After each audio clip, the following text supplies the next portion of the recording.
વંદે ગુજરાત.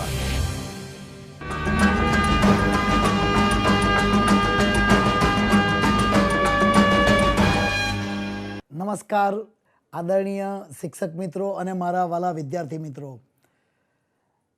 ગુજરાત માધ્યમિક અને ઉચ્ચતર માધ્યમિક શિક્ષણ બોર્ડ ગાંધીનગર અને ગુજરાત સરકારના સંયુક્ત ઉપક્રમે આયોજિત NCERTના આ શૈક્ષણિક વર્ગો છે જે બાયસેક ચેનલ દ્વારા પ્રસારિત છે. એવા આ શૈક્ષણિક વર્ગોમાં હું પરિતોષ ભટ્ટ આપ સૌનું હાર્દિક સ્વાગત કરું છું. વિદ્યાર્થી મિત્રો, આપણે આ શૈક્ષણિક વર્ગનો સરસ અભ્યાસ કરી રહ્યા છે અને આપ સર્વને પણ એનો સરસ લાભ મળી રહ્યો છે. આજે આપણે ધોરણ 12 ભૌતિક વિજ્ઞાનના પ્રકરણ નંબર 11 વિકિરણ અને દ્રવ્યની દ્વૈત પ્રકૃતિ એનો અભ્યાસ કરવાના છે. તો થોડી પ્રસ્તાવના રૂપે બાંધી દઈએ વિદ્યાર્થી મિત્રો કે આપણે અગાઉ પ્રકાશ તરંગ સ્વરૂપે પ્રસરણ પામે છે તેવું સ્વીકારીને વ્યતિકરણ, વિવર્તન અને ધ્રુવીભવન જેવી કેટલીક ઘટનાઓ જોઈ ગયા.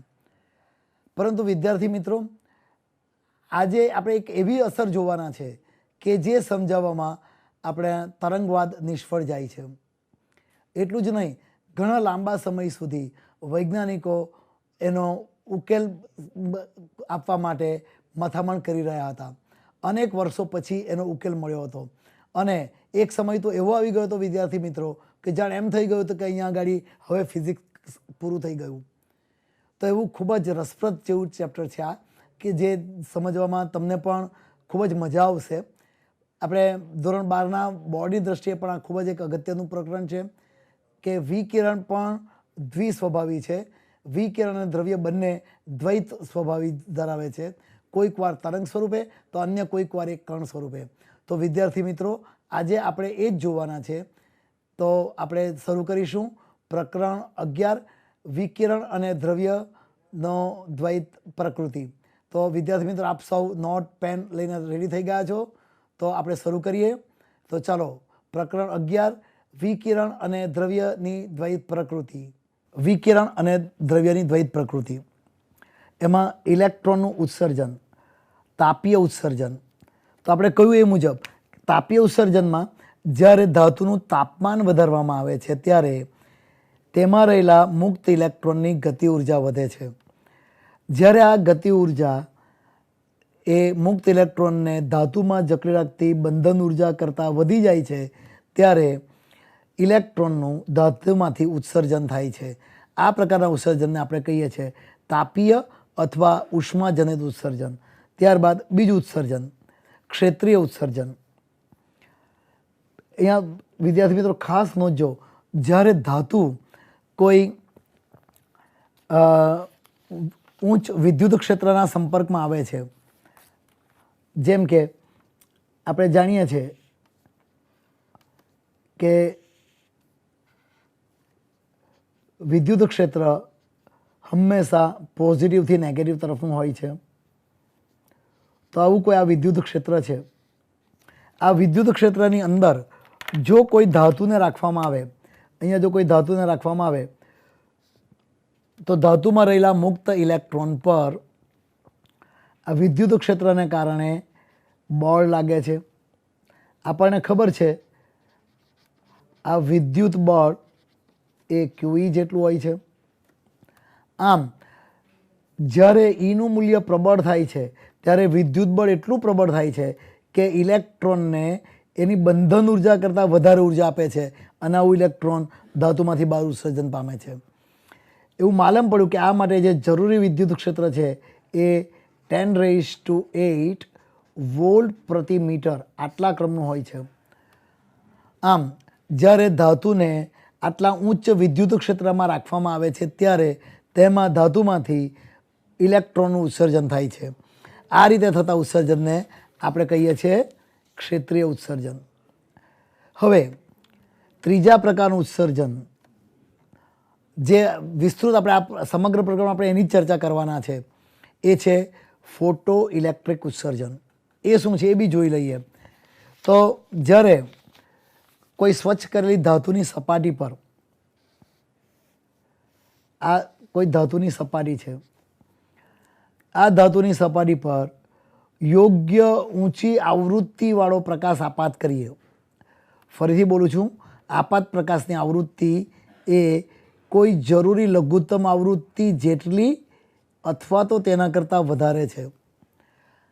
હવે કોઈ યોગ્ય આવૃત્તિવાળો પ્રકાશ આપાત કરવામાં આવે છે ત્યારે પ્રકાશ આપાત થતાની સાથે જ, ફરીથી બોલું છું, પ્રકાશ આપાત થતાની સાથે જ વિધિન 10⁻⁻⁹ સેકન્ડ આટલા સૂક્ષ્મ સમયગાળામાં આપાત થતાની સાથે જ ઇલેક્ટ્રોન ઉત્સર્જન થાય છે. આ ઉત્સર્જનને ફોટો ઇલેક્ટ્રિક ઉત્સર્જન કહે છે. તો આપણે આ પ્રકરણની અંદર હવે પછી ફોટો ઇલેક્ટ્રિક ઉત્સર્જન સમજવાનું છે અને આ ફોટો ઇલેક્ટ્રિક ઉત્સર્જન બાબતે કઈ બાબતો સમજાવવામાં તે સમયનું પ્રચલિત ભૌતિકશાસ્ત્ર નિષ્ફળ નીવડ્યું એ પણ જોવાનું છે. તો હવે આપણે જોઈ લઈએ. આ માટે પહેલાં એ જોઈ લઈએ, ફોટો ઇલેક્ટ્રિક અસરની શોધ હર્ટ્ઝ નામના વૈજ્ઞાનિકે કરી હતી.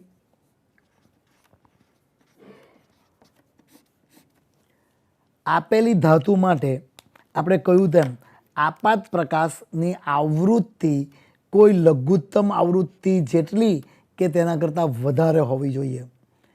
આ જે લઘુત્તમ આવૃત્તિ એને કહેવાય થ્રેશોલ્ડ આવૃત્તિ.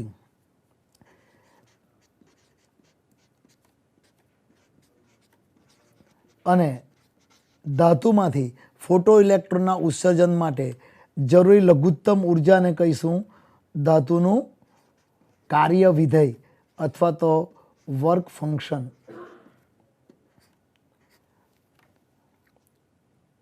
ધાતુનું કાર્ય વિધેય એટલે ફરીથી નોંધી લો, આ થ્રેશોલ્ડ આવૃત્તિ અને કાર્ય વિધેયમાં એટલો જ ફેર છે, બંને લઘુત્તમ જ છે.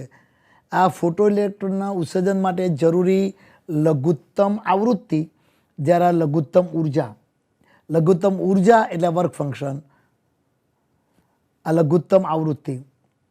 હવે વર્ક ફંક્શનનું મૂલ્ય જુદી જુદી ધાતુઓ માટે જુદું જુદું હોય છે.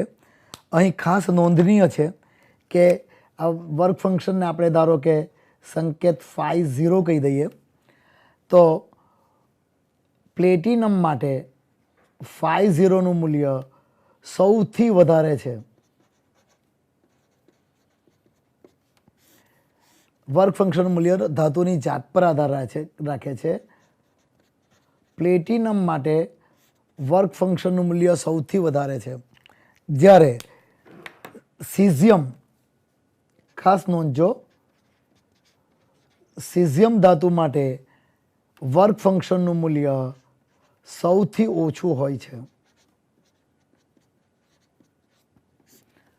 આમ પ્લેટિનમ માટે સૌથી વધારે અને સીઝિયમ માટે વર્ક ફંક્શનનું મૂલ્ય સૌથી ઓછું હોય છે.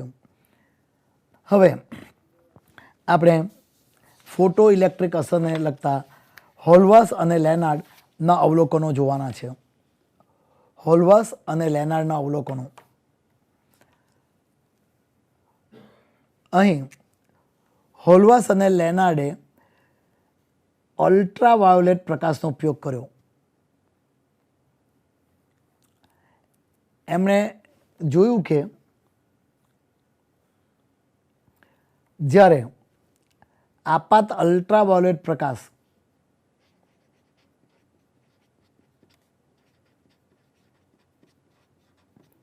પારજાંબલી પ્રકાશ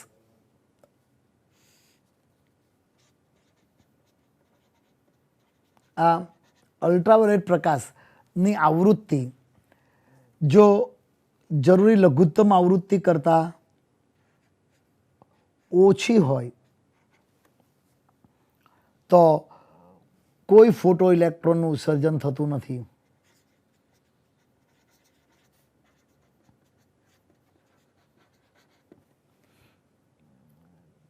ત્યારબાદ એમણે નોંધ્યું કે જો F>F0 હોય તો જો આપાત પ્રકાશની આવૃત્તિ એ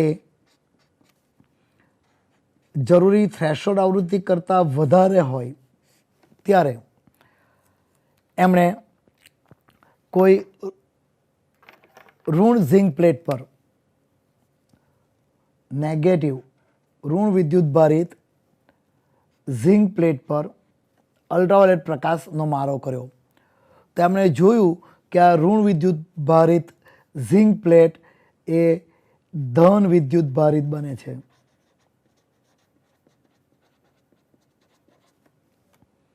તેમજ જો નેગેટિવની જગ્યાએ પોઝિટિવ ઝિંક પ્લેટ લઈએ તો જો પોઝિટિવ વિદ્યુત ભારિત પ્લેટ પર અલ્ટ્રાવાયોલેટ પ્રકાશ, પારજાંબી પ્રકાશ કે જેની આવૃત્તિ થ્રેશોલ્ડ આવૃત્તિ કરતાં વધારે છે એ આપાત કરીએ તો આ ધન પ્લેટનો જે ધન વિદ્યુત ભાર છે એ ઋણ નથી થતો. નેગેટિવ પ્લેટનો ધન થાય અને ધન પ્લેટનો ધન વિદ્યુત ભાર વધારે ધન થાય, વધારે પોઝિટિવ થાય છે. આથી આપણે જોયું કે ભાઈ નેગેટિવ પ્લેટ છે એનો વિદ્યુત ભાર ધન ક્યારે થાય? જો એમાંથી ઋણ વિદ્યુત ભારિત ઇલેક્ટ્રોનનું ઉત્સર્જન થાય તો. આમ F ગ્રેટર દેન F0 હોય તો. એ જ અહીંયા પણ કહી શકાય કે ધન વિદ્યુત ભારિત પ્લેટ વધારે ધન ક્યારે થાય છે? જો ઝેડએનની પ્લેટમાંથી ઇલેક્ટ્રોનનું ઉત્સર્જન થઈ જાય તો. એમ કહી શકાય કે એ પ્લેટ વધારે ધન વિદ્યુત ભારિત થાય છે કારણ કે એના પરથી કોઈ ઋણ વિદ્યુત ભાર ઉત્સર્જિત થઈ જાય છે. આમ નેગેટિવ પ્લેટ પોઝિટિવ બને છે અને પોઝિટિવ પ્લેટ એ વધારે પોઝિટિવ બને છે, જે દર્શાવે છે કે ઇલેક્ટ્રોનોનું ઉત્સર્જન થાય છે. આમ ફોટો ઇલેક્ટ્રોનોનું ઉત્સર્જન થાય છે.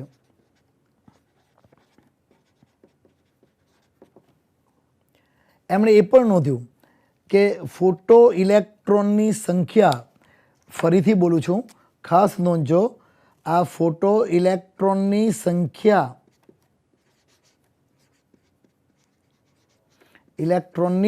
સંખ્યા એ આપાત પ્રકાશની તીવ્રતા પર આધારિત છે.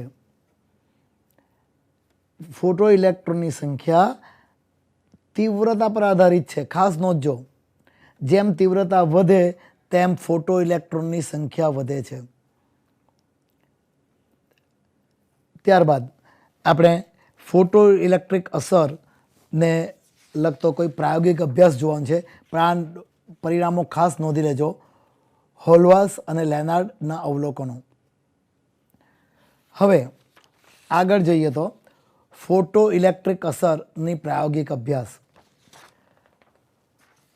ફોટો ઇલેક્ટ્રિક અસર ની પ્રાયોગિક અભ્યાસ માટેની ગોઠવણી અહીં તમે જોઈ શકો છો. આ શૂન્યવકાશ કરેલી કાચની નળી છે, કાચની શૂન્યવકાશિત નળી. આ નળીની અંદર ક્વાર્ટ્ઝની બારી રાખેલી છે. આ ક્વાર્ટ્ઝની બારી છે જેના દ્વારા કોઈ યોગ્ય પ્રકાશને આ કાચની નળીમાં દાખલ કરી શકાય. શૂન્યાવકાશ કરેલી કાચની નળી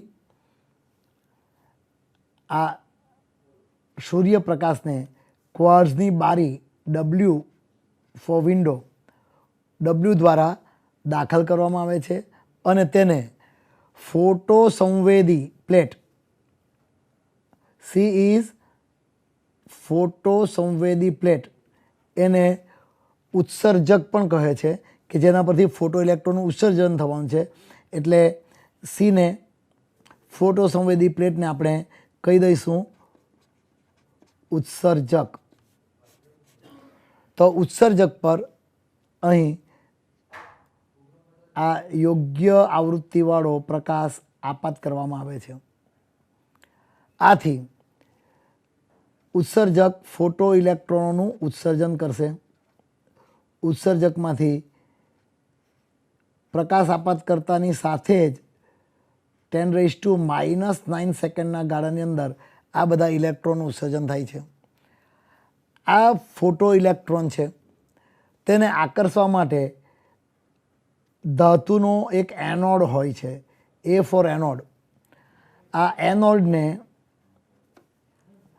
ઉત્સર્જક સીને સાપેક્ષ ધન વોલ્ટેજે રાખવામાં આવે છે. એટલું જ નહીં, આ વોલ્ટેજને બદલી શકાય, આના ધ્રુવો બદલી શકાય. જરૂર પડે ત્યારે ઉત્સર્જકને પોઝિટિવ અને એનોડને નેગેટિવ પણ બનાવી શકાય. તે માટેની રચના અહીંયા તમે જોઈ શકો છો, જેને કમ્પ્યુટેટર કહે છે. હવે અગાઉ કહ્યું તેમ ધારો કે અહીંયાને ધન સ્થિતિમાં એને રાખ્યું હોય તો જો આ એનોડવાળો છેડો છે એ એનોડવાળો છેડો અહીંયા જોડાઈ જશે, તો આ છેડો આપોઆપ અહીંયા જોડાઈ જશે. આમ એનોડ પોઝિટિવ સ્થિતિમાં એને રખાય. પણ આ રીતનો જો આપણે જોડી દઈએ તો અહીંયા આપણને કોઈ એક જ વોલ્ટેજ મળે, એટલે એનોડ વોલ્ટેજ બદલી શકાય તે માટે અહીંયા આ પોટેન્શિયોમેટ્રિક એરેન્જમેન્ટ બતાવી છે. રિયોસ્ટેટ અને બેટરી, આ રિયોસ્ટેટની મદદથી પોટેન્શિયલ બદલીને આપણે એનોડના વોલ્ટેજને બદલી શકીએ. એ જ રીતે એનોડ વોલ્ટેજ માપવા માટે આ વોલ્ટમીટર છે, તેમજ ફોટો ઇલેક્ટ્રિક પ્રવાહ માપવા માટે આ માઇક્રો એમીટર છે, જે ફોટો ઇલેક્ટ્રિક પ્રવાહ માપશે. તો ફોટો ઇલેક્ટ્રિક અસરની પ્રાયોગિક અસર સમજવા માટેનું સાધન અહીં તમે જોઈ શકો છો. હવે ખાસ અગત્યની વાત છે, ધારો કે આપાત પ્રકાશની આવૃત્તિ. આ આકૃતિ તમને હું ફરીથી પણ બતાવી શકીશ. આપણે એક ઉદાહરણ દ્વારા સમજી લઈએ. આ માત્ર એક ઉદાહરણ છે સમજવા માટેનું.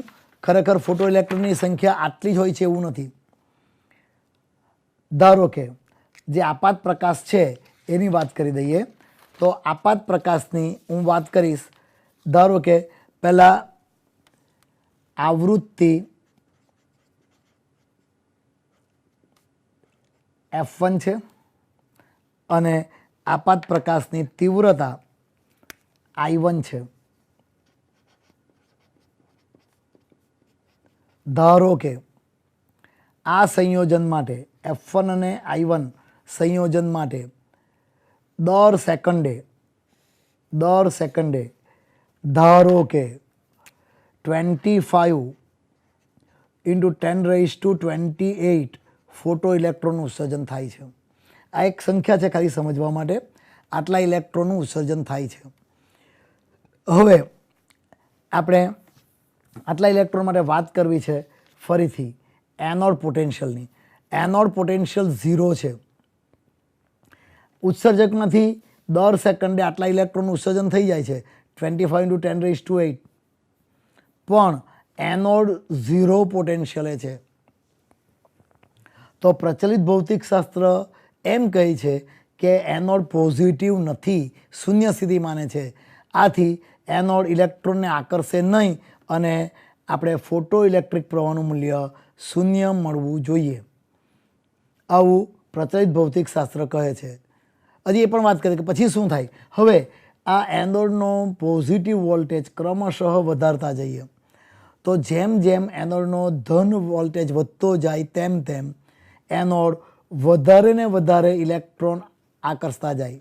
આમાંથી દર સેકન્ડે વધારે ઇલેક્ટ્રોન આકર્ષાતા જાય. આમ કરતાં કરતાં ફોટો ઇલેક્ટ્રિક પ્રવાહનું મૂલ્ય વધે છે.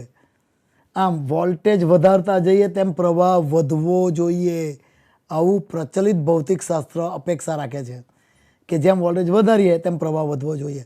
એટલું જ નહીં, આ વોલ્ટેજ વધીને કોઈ પૂરતો થાય કે જ્યારે આ બધા જ ફોટો ઇલેક્ટ્રોન 25 × 10⁻28 જે આપણે સંખ્યા ધારી તે આ ઉત્સર્જકમાંથી આપણે વિચારવાનું, ઉત્સર્જકમાંથી ઉત્સર્જાતા બધા જ ફોટો ઇલેક્ટ્રોન એ એનોડ પર પહોંચી જાય છે અને ત્યારબાદ એ પ્રવાહને સંતૃપ્ત કરી દે છે. બધા જ ઇલેક્ટ્રોન પહોંચી ગયા અને મહત્તમ પ્રવાહનું નિર્માણ કર્યું. હવે એનોડ વોલ્ટેજ વધારીએ તો પણ ફોટો ઇલેક્ટ્રિક પ્રવાહ વધવો જોઈએ નહીં. ફરીથી કહું છું વિદ્યાર્થી મિત્રો કે આ પ્રચલિત ભૌતિકશાસ્ત્રની અપેક્ષા હતી કે આ 0 ત્યારે પ્રવાહ 0 વધે તેમ પ્રવાહ વધે, વોલ્ટેજ વધે તેમ પ્રવાહ વધે અને અમુક ચોક્કસ વોલ્ટેજે જ પ્રવાહ મહત્તમ થઈ શકે. હવે ખરેખર પરિણામમાં શું મળે છે તે જોઈ લઈએ. આપણે સાથે સાથે 3 ચર્ચા કરવી પડશે. હવે અહીં આગળ પરિણામમાં શું મળે છે એની પણ ચર્ચા કરી દઈએ. તો આ ફોટો ઇલેક્ટ્રિક પ્રવાહ, આ પોટેન્શિયલ, આ પોટેન્શિયલ. તો હવે કહીએ કે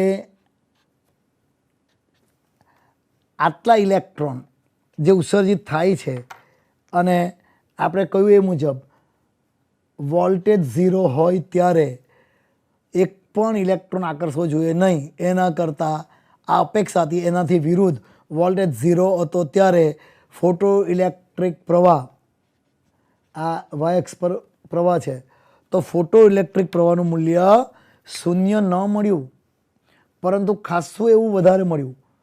એટલું જ નહીં, વોલ્ટેજ 0 તો બી પ્રવાહ વધારે મળ્યો. એટલું જ નહીં, આ મૂલ્ય અવગણી શકાય એવું નથી. એ વધારે અગત્યની વાત કે હવે જે પ્રચલિત ભૌતિકશાસ્ત્ર અપેક્ષા રાખતું હતું કે ધન વિદ્યુત સ્થિતિમાન વધારીએ તેમ વધારે ઇલેક્ટ્રોન આકર્ષાવવા જોઈએ અને ફોટો ઇલેક્ટ્રિક પ્રવાહ વધવો જોઈએ. ફરીથી જોઈ લો, જેમ વોલ્ટેજ વધે તેમ વધારે ઇલેક્ટ્રોન્સ આકર્ષવા જોઈએ અને પ્રવાહનું મૂલ્ય વધવું જોઈએ. એનાથી વિપરીત વોલ્ટેજ વધારવા છતાં ફોટો ઇલેક્ટ્રિક પ્રવાહનું મૂલ્ય વધ્યું નહીં. આમ પ્રારંભથી જ આપણને સંતૃપ્ત પ્લેટ પ્રવાહ મળી ગયો. ફોટો ઇલેક્ટ્રિક પ્રવાહ સંતૃપ્ત મળી ગયો, જે શું દર્શાવે છે? દર સેકન્ડે જે ઇલેક્ટ્રોન ઉત્સર્જાય છે, દર સેકન્ડે ઉત્સર્જકમાંથી પ્લેટ સીમાંથી જેટલા ઇલેક્ટ્રોન ઉત્સર્જાય છે, ભલે એનોડ 0 છે, ભલે એ આકર્ષતું નથી, એ બધા જ પૂરતી ગતિ ઉર્જાથી ઉત્સર્જાય છે અને એનોડ પર પહોંચે છે. ધારો કે એ પૂરતી ગતિ ઉર્જા જેનાથી તેઓ એનોડ પર પહોંચે છે એને આપણે કહી દઈએ એ છે કે મેક્સ. આ બધા જ ઇલેક્ટ્રોનો કે મેક્સ ગતિ ઉર્જાથી ઉત્સર્જાય છે અને એનોડ પર પહોંચી જાય છે. આથી એનોડ પોટેન્શિયલ 0 હતો તો પણ આપણને સંતૃપ્ત પ્રવાહ મળી ગયો. તો હવે કમ્પ્યુટેટરની મદદથી આપણે પોલારિટી બદલી કાઢીએ. આ કમ્પ્યુટેટરની મદદથી આ ધ્રુવો બદલી કાઢવામાં આવે છે. અર્થાત ઉત્સર્જકને ધન અને તેને સાપેક્ષ એનોડ પ્લેટને ઋણ રાખવામાં આવી અને હવે આ પ્રતિપ્રવેગિત વિદ્યુત સ્થિતિમાન નેગેટિવ વોલ્ટેજ વધારતા ગયા. તો હવે જેમ જેમ નેગેટિવ વોલ્ટેજ વધે છે તેમ તેમ ઓછાને ઓછા ઇલેક્ટ્રોન એનોડ દ્વારા આકર્ષાય છે. આ વાત આપણે વારંવાર કરવી પડશે. ધારો કે આ બધા ઇલેક્ટ્રોન ઉત્સર્જાયા, જેમ જેમ ઋણ વિદ્યુત સ્થિતિમાન વધે છે તેમ તેમ ઓછાને ઓછા ઇલેક્ટ્રોન આકર્ષાય અને ફોટો ઇલેક્ટ્રિક પ્રવાહ ઘટે છે. અને એવું જ થાય છે, જેમ ઋણ વોલ્ટેજ વધે તેમ ફોટો ઇલેક્ટ્રિક પ્રવાહ ઘટે, જેમ ઋણ વોલ્ટેજ વધે છે, જેમ ઋણ વિદ્યુત સ્થિતિમાન વધે છે તેમ તેમ ફોટો ઇલેક્ટ્રિક પ્રવાહનું મૂલ્ય ઘટે છે અને ઘટીને છેવટે કોઈ ચોક્કસ ઋણ કલેક્ટર વોલ્ટેજે ફોટો ઇલેક્ટ્રિક પ્રવાહનું મૂલ્ય 0 થાય છે. જે ઋણ સ્થિતિમાં તમે જોઈ શકો કે નેગેટિવ લયું, જે નેગેટિવ એક્સિસ છે, જે ઋણ સ્થિતિમાને ફોટો ઇલેક્ટ્રિક પ્રવાહનું મૂલ્ય 0 થાય છે તે વોલ્ટેજને સ્ટોપિંગ પોટેન્શિયલ કહે છે.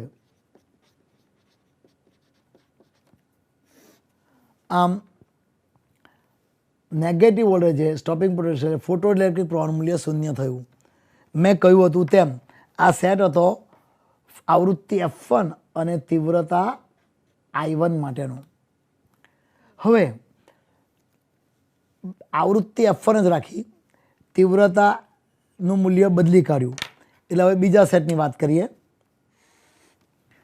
બીજો સેટ સમજી લઈએ. બીજા સેટ માટે આવૃત્તિનું મૂલ્ય F1 જ રાખ્યું અને તીવ્રતાનું મૂલ્ય એ વધારી દીધું. તીવ્રતા I2 એ I1 કરતાં વધારી દીધી. તો આપણે જાણીએ છીએ કે વધારે ફોટો ઇલેક્ટ્રોનનું ઉત્સર્જન થવું જોઈએ. અહીંયા એક વાત પહેલાં એ પણ કરી દઈએ. આપણે એવું કહ્યું કે જ્યારે એનોડનો વોલ્ટેજ શૂન્ય હતો, એનોડ શૂન્ય સ્થિતિમાને હતું, ત્યારે બધા જ ફોટો ઇલેક્ટ્રોન પૂરતી ગતિ ઉર્જા કેમેક્સથી ઉત્સર્જાયા અને એનોડ સુધી પહોંચી ગયા. હવે એનોડનું ઋણ વોલ્ટેજ જ્યારે V0 થયો, એનોડનો ઋણ વોલ્ટેજ જ્યારે V0 થયો ત્યારે ઇલેક્ટ્રોન સ્ટોપ થઈ ગયા. સ્ટોપિંગ પોટેન્શિયલ, ફોટો ઇલેક્ટ્રિક પ્રવાહનું મૂલ્ય શૂન્ય થયું, ઘટીને શૂન્ય થયું, ઇલેક્ટ્રોન સ્ટોપ થઈ ગયા. આમ V0 ને અનુરૂપ ઉર્જા એને આપણે EV0 કહી દઈએ. જો સ્ટોપિંગ પોટેન્શિયલ V0 હોય તો એની સાથે સંલગ્ન ઉર્જા EV0. આમ ફોટો ઇલેક્ટ્રોનને EV0 જેટલી ઉર્જા જોઈએ. જો ઉત્સર્જાયા હતા એ ઉર્જા એમની કેમેક્સ હતી અને સ્ટોપ કરવા માટે EV0 જોઈએ, તો બહુ સ્વાભાવિક છે કે EV0 બરાબર Chemex. Chemex is equal to EV0. હવે પાછા આપણે આ સેટ પર આવી જઈએ. હવે તીવ્રતા વધારવામાં આવી. તીવ્રતા વધારતા આપણે જાણીએ છીએ કે ઉત્સર્જિત ફોટો ઇલેક્ટ્રોનની સંખ્યા તીવ્રતા પર આધાર રાખે. આમ સંખ્યામાં વધારો થાય છે. ધારો કે અગાઉ કરતાં સંખ્યા વધી, કારણ કે અગાઉ કરતાં આવૃત્તિ વધી. આથી અપેક્ષા મુજબ વોલ્ટેજ શૂન્ય હતો ત્યારે આપણને ફોટો ઇલેક્ટ્રિક પ્રવાહ વધારે મળ્યો. પણ ફરીથી એની એ જ વાત કે આ બધા જ ફોટો ઇલેક્ટ્રોન એ એનોડ પર પહોંચી ગયા અને લગભગ સંતૃપ્ત પ્રવાહ આપી દીધો. આ કોના માટે? I2 greater than I1 માટે. I1 માટે હતું, I2 greater than I1 માટે. તો હવે સ્વાભાવિક છે કે અગાઉ કરતાં ઇલેક્ટ્રોનો વધ્યા છે, તો તેમને સ્ટોપ કરવા માટે વધારે નેગેટિવ વોલ્ટેજની જરૂર પડવી જોઈએ. આવું પ્રચલિત ભૌતિકશાસ્ત્ર અપેક્ષા રાખે કે ભાઈ ઇલેક્ટ્રોનની સંખ્યા વધી તો ઉર્જા વધી ગઈ, એટલે એમને વધારે નેગેટિવ વોલ્ટેજની જરૂર પડે. જ્યારે પ્રયોગો દર્શાવે છે કે જો આવૃત્તિ F1 ની F1 હોય તો સ્ટોપિંગ પોટેન્શિયલનું મૂલ્ય બદલાતું નથી. સ્ટોપિંગ પોટેન્શિયલ V0નું V0 મળ્યું, જે દર્શાવે છે કે EV0 એની એજ મળી. આમ ઉર્જા બદલાતી નથી. ફરીથી વિદ્યાર્થી મિત્રો અને શિક્ષક મિત્રો ખાસ નોંધજો કે અગાઉ જે ઇલેક્ટ્રોનો I1 માટે જે ઇલેક્ટ્રોનો ઉત્સર્જાતા હતા કેમેક્સથી, હવે ઇલેક્ટ્રોનની સંખ્યા વધી પણ ઉર્જા નહીં વધી, કેમેક્સ નહીં વધ્યું. સંખ્યા ભલે વધી, ઇલેક્ટ્રોનની ઉર્જા વધતી નથી. હજી એક ત્રીજો સેટ લઈ લઈએ. હવે ત્રીજો સેટ લઈએ I3 greater than I2. I3 greater than I2 greater than I1. By keeping the frequency same. આવૃત્તિને F1 જ રાખીએ. તો હવે આપણે ફરીથી કહી દઈએ, આવૃત્તિ વધે છે આથી તીવ્રતા વધે છે, આથી ફોટો ઇલેક્ટ્રોનની સંખ્યા વધે છે. હવે ધારો કે અગાઉ કરતાં વધારે ઇલેક્ટ્રોન ઉત્સર્જન થાય છે. આથી જ્યારે વોલ્ટેજ 0 હોય ત્યારે ઇલેક્ટ્રોનની સંખ્યા વધી, એટલે ફોટો ઇલેક્ટ્રિક પ્રવાહનું મૂલ્ય વધવું જોઈએ અને વધે છે. પણ ફરીથી એ જ વાત કે જ્યારે એનોડ પોટેન્શિયલ શૂન્ય હોય ત્યારે બધા જ ફોટો ઇલેક્ટ્રોન પૂરતી ગતિ ઉર્જાથી ઉત્સર્જાય અને મહત્તમ પ્રવાહ રચી દે, અને આથી જ હવે ફોટો ઇલેક્ટ્રિક પ્રવાહનું મૂલ્ય વધતું નથી. I3 greater than I2 greater than I1 માટે પણ ફોટો ઇલેક્ટ્રિક પ્રવાહનું મૂલ્ય વધ્યું નહીં. ક્યારે? વોલ્ટેજ વધારતા વધ્યું નહીં. જે શૂન્ય વોલ્ટેજ મળ્યું તે જ. ફરીથી કમ્પ્યુટેટરની મદદથી પોલારિટી નેગેટિવ કરી દઈએ. હવે એનોડને ઋણ સ્થિતિમાન રાખીએ અને એનોડનું ઋણ સ્થિતિમાન વધારતા જઈએ. તો એનોડનું જેમ ઋણ સ્થિતિમાન વધે તેમ ફરીથી અહીં સંખ્યા વધી એટલે ખરેખર ઉર્જા વધવી જોઈએ. પરંતુ જો આવૃત્તિ F1 ની F1 જ રાખવામાં આવી તો સ્ટોપિંગ પોટેન્શિયલનું મૂલ્ય બદલાતું નથી. સ્ટોપિંગ પોટેન્શિયલ એનું એ જ મળે છે, જે દર્શાવે છે કે V0 અચળ માટે ઉર્જા અચળ.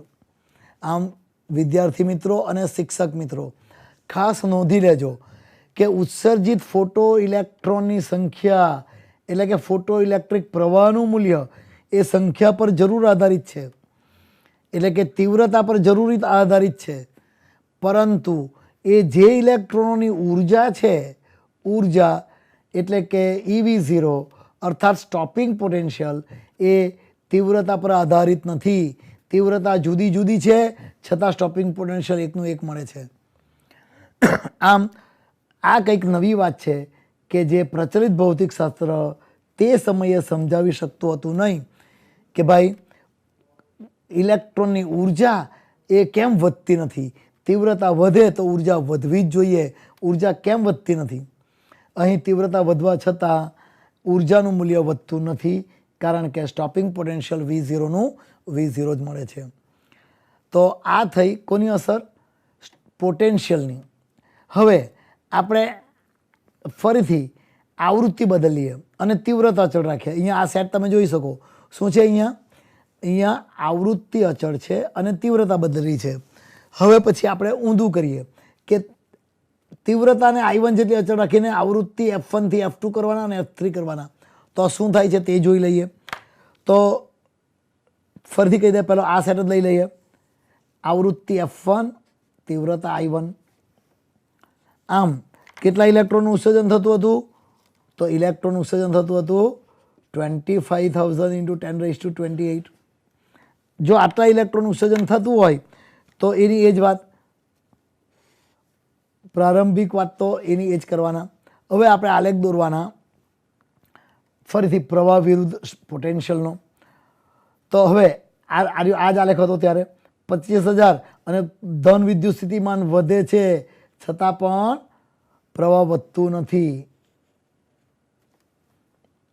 હવે આ F1 રાખીએ ત્યારની વાત છે. F1 રાખીએ છીએ તો સ્ટોપિંગ પોટેન્શિયલનું મૂલ્ય V0 મળ્યું, અગાઉના જેવું જ, કારણ કે એની એ જ સંખ્યા છે.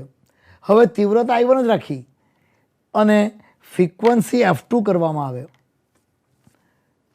જ્યાં F2 is greater than F1, પણ તીવ્રતા I1 જ રાખી તો સ્વાભાવિક છે કે ઇલેક્ટ્રોનની સંખ્યા વધવાની નહીં. ઇલેક્ટ્રોનની સંખ્યા હવે અગાઉ વધતી હતી, હવે ઇલેક્ટ્રોનની સંખ્યા વધતી નથી. જોઈ શકો છો જે F1 વખતે હતા તેટલા જ F2 વખતે છે, કારણ કે તીવ્રતા અચળ છે માટે ઇલેક્ટ્રોનની સંખ્યા અચળ છે.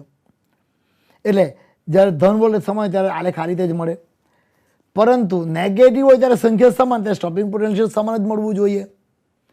ફરીથી કહું છું, ઇલેક્ટ્રોનની સંખ્યા વધતી નથી. તો પ્રચલિત ભૌતિકશાસ્ત્ર એમ કહે છે કે હવે ભલેને તીવ્રતા ફ્રીક્વન્સી F2 થઈ પણ સ્ટોપિંગ પોટેન્શિયલ V01 જ મળવું જોઈએ. એનાથી વિપરીત અહીં સ્ટોપિંગ પોટેન્શિયલનું મૂલ્ય વધી ગયું. જો ફ્રીક્વન્સી F1 થી F2 થઈ તો એક જ તીવ્રતા માટે સ્ટોપિંગ પોટેન્શિયલનું મૂલ્ય વધી ગયું. સ્ટોપિંગ પોટેન્શિયલ વધે છે જે દર્શાવે છે કે ઉર્જા વધે છે. જો સંખ્યા એની એ જ રહી, અગાઉ જેટલા ઇલેક્ટ્રોન હતા એટલા જ ઇલેક્ટ્રોન, તેની ઉર્જા વધી ગઈ. અગાઉ શું હતું? ઇલેક્ટ્રોનની સંખ્યા વધતી અને ઉર્જા નહીં વધતી હતી, જે દર્શાવે કે ભલે વધારે ઇલેક્ટ્રોન ઉત્સર્જાયા પણ એનો અગાઉ જેટલી જ kmaxથી ઉત્સર્જાયા. ભલે ઇલેક્ટ્રોનની સંખ્યા વધી, અહીંથી આટલી થાય, પણ એ અગાઉ જે ઇલેક્ટ્રોનો આટલા ઇલેક્ટ્રોન જે ગતિ ઉર્જાથી ઉત્સર્જાયા હતા, હવે વધારે ઇલેક્ટ્રોન ઉત્સર્જાય તેમની ગતિ ઉર્જા પણ અગાઉ જેટલી જ હતી, કારણ કે તેમનું સ્ટોપિંગ પોટેન્શિયલ સેમ હતું. હવે ઊંધું થયું, ઇલેક્ટ્રોનની સંખ્યા તો એટલી જ રહી છતાં ઉર્જા એટલી નહીં રહી. સ્ટોપિંગ પોટેન્શિયલનું મૂલ્ય વધ્યું, જે દર્શાવે છે કે ઉર્જાનું મૂલ્ય વધ્યું. હજી ત્રીજો સેટ લઈ લઈએ, F3 ગ્રેટર ધેન F1 કરી દઈએ. તો F3 ગ્રેટર ધેન F1 માટે પણ હવે સંખ્યા બદલાઈ નહીં, સંખ્યા એની એ જ રહી, ઇલેક્ટ્રોનની સંખ્યા બદલાશે નહીં. પરંતુ જો આવૃત્તિનું મૂલ્ય F3 કરવામાં આવે તો સ્ટોપિંગ પોટેન્શિયલનું મૂલ્ય V03 થયું, વધે છે. આમ સ્ટોપિંગ પોટેન્શિયલ વધ્યું એટલે કે ઉર્જા વધી. આમ અગાઉ જેટલા જ ઇલેક્ટ્રોન વધારે કેમેક્સથી ઉત્સર્જિત થાય છે એમ કહેવાય. આ બંને આલેખને આપણે જો સેપરેટ કરીએ તો સેપરેટ કરીને પણ દર્શાવી શકાય, જે આપણી ચોપડીમાં દર્શાવેલા જ છે. આપણી ચોપડીની અંદર આ બંને આલેખોને કેવી રીતે દર્શાવે છે એ પણ જોઈ લઈએ. આપણે ફરીથી કહી દઈએ કે શું છે. ફોટો ઇલેક્ટ્રિક પ્રવાહનું મૂલ્ય અહીં તમે જોઈ શકો. ફોટો ઇલેક્ટ્રિક પ્રવાહનું મૂલ્ય શાના પર આધાર રાખે છે? ફોટો ઇલેક્ટ્રિક પ્રવાહનું મૂલ્ય એ આપાત પ્રકાશની આવૃત્તિ પર આધાર રાખે છે. સંતૃપ્ત ફોટો ઇલેક્ટ્રિક પ્રવાહનું મૂલ્ય આપાત પ્રકાશની આવૃત્તિ પર આધાર રાખે છે. પરંતુ તમે જોઈ શકો છો કે સ્ટોપિંગ પોટેન્શિયલનું મૂલ્ય ફ્રીક્વન્સી પર આધાર રાખે છે. આ બંને આલેખોને આપણી બુકની અંદર સેપરેટ કરીને આ રીતે દર્શાવ્યા છે. અહીં તમે જોઈ શકો છો પ્રવેગિત સ્થિતિમાન, પ્રતિપ્રવેગિત સ્થિતિમાન જે નેગેટિવ કર્યું તે. અહીં આવૃત્તિનું મૂલ્ય I1 થી વધારી I2, I2 થી વધારી I3 કરવામાં આવે તો પેલી ઇલેક્ટ્રોનની સંખ્યા વધતી હતી. આથી ફોટો ઇલેક્ટ્રિક પ્રવાહનું મૂલ્ય વધતું હતું. પણ આ દરેક માટે સ્ટોપિંગ પોટેન્શિયલનું મૂલ્ય તો એનું એ જ મળ્યું, સ્ટોપિંગ પોટેન્શિયલ V0 જ મળ્યું. આમ અહીં સ્ટોપિંગ પોટેન્શિયલ અચળ માટે EV0 અચળ, માટે ઉત્સર્જિત ફોટો ઇલેક્ટ્રોનની ઉર્જા અચળ. તીવ્રતા બદલીએ તો પણ ઉર્જા ના બદલાય. એનાથી વિરુદ્ધ અહીં તીવ્રતા I1 રાખવામાં આવી અને ફ્રીક્વન્સીનું મૂલ્ય બદલ્યું. આ ફ્રીક્વન્સી ન્યૂ1 કરી છે. આપણે F કહ્યું તો આપણે F1 કહી દઈએ. ફ્રીક્વન્સી F1, ફ્રીક્વન્સી F2 અને ફ્રીક્વન્સી F3. તો જેમ આવૃત્તિ વધે તેમ સ્ટોપિંગ પોટેન્શિયલનું મૂલ્ય વધ્યું. સ્ટોપિંગ પોટેન્શિયલનું મૂલ્ય વધ્યું. આમ EV03 એ EV02 કરતાં વધારે છે અને EV02 એ EV01 કરતાં વધારે છે. આમ અહીંયા ઉર્જા વધે છે, ઉર્જા અચળ નથી. આમ તીવ્રતા અચળ રાખી તો ઉર્જા અચળ ન મળી, ઉર્જા અચળ નથી. તો આ બે લાક્ષણિકતાઓ ખૂબ જ અગત્યની કે પ્રચલિત ભૌતિકશાસ્ત્ર કરતાં કંઈ વિપરીત પરિણામ મળે છે. અહીં તીવ્રતાનું મૂલ્ય એક જ રાખવાથી સંતૃપ્ત પ્રવાહ એકનો એક મળે છે. આમ આપાત પ્રકાશની તીવ્રતાનું મૂલ્ય એ શાના પર આધાર રાખે છે? ફ્રીક્વન્સી પર આધાર રાખે છે. તમે જોઈ શકો કે ફોટો ઇલેક્ટ્રિક પ્રવાહ એ આપાત પ્રકાશની ફ્રીક્વન્સી પર આધાર રાખે છે, તીવ્રતા પર આધાર રાખતી નથી. આ બંને આલેખો વિદ્યાર્થી મિત્રો તમે સ્પષ્ટ રીતે દોરી શકો છો. આ ઉર્જાનું મૂલ્ય એ આપાત પ્રકાશની તીવ્રતા પર આધારિત છે, નહીં કે ફ્રીક્વન્સી પર. તમે જોઈ શકો EV0, જેમ EV0 અચળ છે જ્યારે અહીંયા EV0 એ આવૃત્તિ જોડે વધે છે. આમ આપાત પ્રકાશની આવૃત્તિ વધે છે તેમ ઉર્જા વધે છે. આ બંને આલેખો પરથી અહીં એમ કહેવાય શકાય કે ઉર્જા એ તીવ્રતા પર આધારિત નથી અને અહીંયા કહી શકાય કે ઉર્જા એ તીવ્રતા પર જ આધાર રાખે છે, ફ્રીક્વન્સી પર જ આધાર રાખે છે.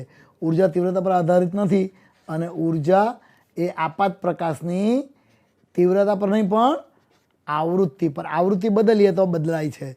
આમ ઉર્જા આવૃત્તિ પર આધાર રાખે છે અને ઉર્જા તીવ્રતા પર આધાર રાખતી નથી, એવું આ બે આલેખો એકદમ સ્પષ્ટ રીતે બતાવે છે.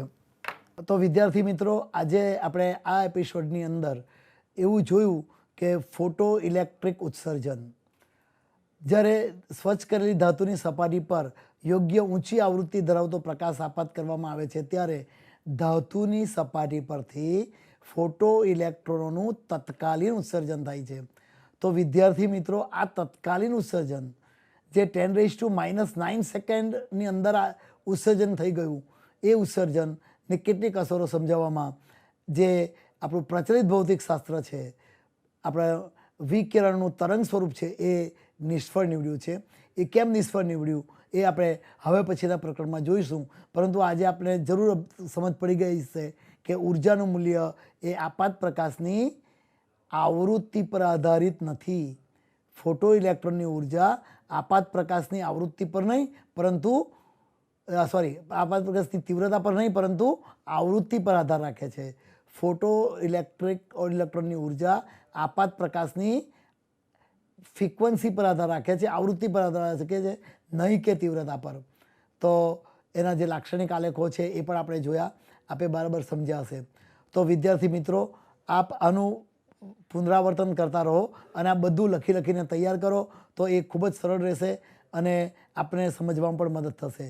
તો હવે પછીના એપિસોડની અંદર આપણે જોઈશું કે તરંગવાદ ક્યાં નિષ્ફળ ગયું. ત્યાં સુધી આપ સૌ સારી રીતે તૈયારી કરો એવી શુભેચ્છા સાથે સૌને જય શ્રી કૃષ્ણ.